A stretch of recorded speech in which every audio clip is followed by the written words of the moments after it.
Bayan rantsar da shi a 29 ga Mayu, Ahmed Bola Tinubu na zaman shugaban Najeriya na 16 a daidai lokacin da yawan 'yan ƙasar ya zarce miliyan 200. A yayin kamfe shugaba Tinubu ya yi alkawarin kyautata rayuwar 'yan Najeriya ta kowace fuska. Wataƙila hakan ta sanya 'yan Najeriya suka fara tsokaci game da abin da suke sa ran gani daga gwamnatinsa. Da farko canji na dala ya mana ƙasa. Domin wannan canjin in yi ƙasa shine za mu samu sauƙin kayayyakin da muke siyowa daga waje. Sannan kuma a ga tsarin da za a yi a bawa 'yan kasuwa basussuka marasa ruwa. Mu da yake musulmi ne muna da tsari ba ma son bashi mai ruwa sai ga ba za mu iya karɓa ba. Wannan gwamnati dai mun sa ido kuma mun ce Allah ya mana zaɓi, Allah kuma ya zaɓi. In har ya samu teamwork yanda ya was Lagos ya ɗauki tim nashi mai kyau wanda in ya ce ya duba nan kowa san me ke yi. Assumption namu muna sa rai in Allah yarda za a samu sauyi ta maganar tattalin arziki da kuma tsaro. Yawa wa'annan su suka dami ƙasar nan da kuma arewacin Najeriya. Ko da yake tun a lokacin kamfe sabon shugaban na Najeriya ya tallata jadawalin manufa da alƙiblar gwamnatinsa.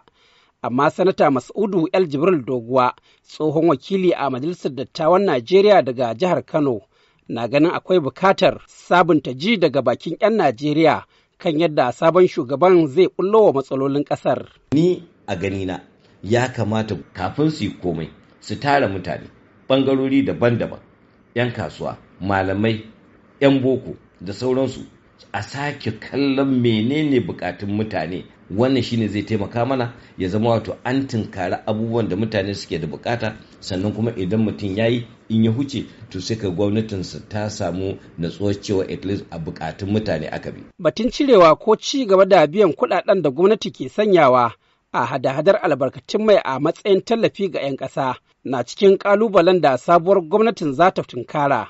Amma Alhaji Awolu Abdullahi Rano, shugaban gungun kamfanonin AA Rano kuma jigo a ɓangaren harkokin cinikayyar albarkatun mai a Najeriya na cewa. Maganar tallafi gaskiya ne, kowa ya san gwamnati tana ƙoƙari wajen cikawa 'yan ƙasa irin kuɗin da ake shan na man fetur, domin kuwa kowace lita gwamnati tana asara kusan naira 300 a lita.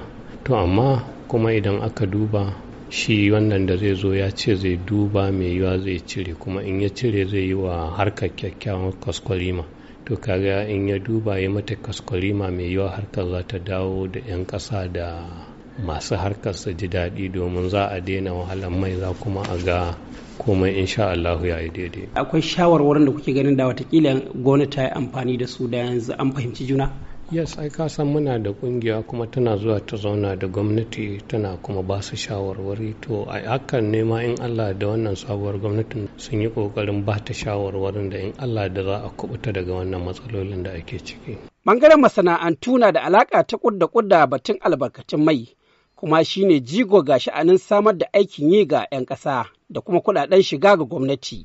Ko da yake shugaba Tinubu ya yi alkawari na musamman ga wannan fanni, amma Alhaji Sani Hussaini Birnin Kudu, memba a Majalisar Koli ta kungiyar masu masana'antu ta Najeriya, ya zayyana abubuwan da suke sa ran fara gani daga gwamnatin Tinubu. Farko a sa ƙwarya a gurbinta, a samu wanda yake da ilimi, yake da ƙwarewa, wanda yake da hangen nesa, wanda ya san abin da ya shafi wannan guri. So aka dosa ko koke-kokenmu na masana'antu mun tabbata za a dosa su. Muna ganin wannan shi mataki na farko da ya kamata a yi.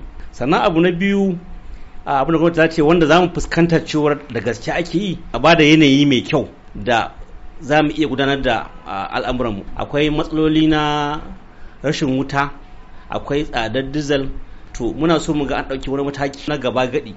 Akwai matsala na raw material da muke fama, kayan sarrafawa kusan kashi 60-70 na raw material ɗin mu sauran su muke a waje.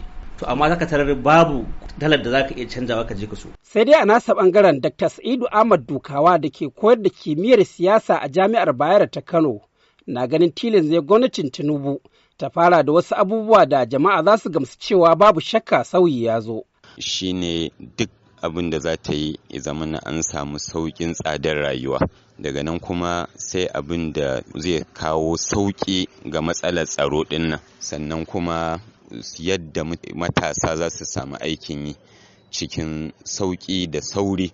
Wato duk wata hanya da za a buɗe hanyoyin samun aiki ko a gwamnatance ko a harkar kamfanoni da masana'antu nan da nan ai ta samun aikin yi, to wannan zai taimaki gwamnatin kwarai da gaske ya sa a ce ta shigo da goshi. Abin jira dai a gani shine yadda gwamnatin shugaba Bola Ahmad Tinubu za ta sarrafa shawarwari daga masana da sauran 'yan kishin ƙasa wajen warware ɗimbin ƙalubale da Najeriya da kuma 'yan Najeriyar ke fuskanta nan da shekaru 4 masu zuwa lokacin da wa'adinta zai cika. Mahmud Ibrahim Kwari.